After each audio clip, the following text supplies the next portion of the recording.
It's Tim from YourSixTech. Today in this video I'm going to show you how to log out of your PlayStation 5 account. And this is actually really easy to do. So press the PlayStation button and then you can go on over to your profile right here and select this. And then you will have the option to log out. And this is going to be a little bit different than switch users. So if you log out, this is going to log you out completely. If you switch users, well, you're still going to be logged in until you switch to a different user. So we can choose log out. And this is going to bump us back to the home screen.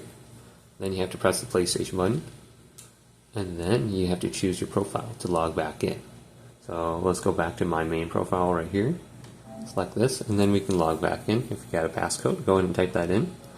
Now if you go on over to switch user, well, you're going to have to select a different profile, and it's going to bring you to the same screen. So let's go to this, and it's going to be a little bit different. You can see this screen pops up, doesn't log you out completely. But as soon as you switch to the new account, I believe you're going to be logged out.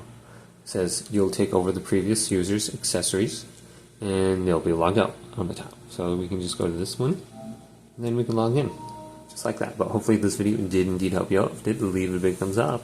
Subscribe to my channel down below for more tech videos coming up next on YourSixTech.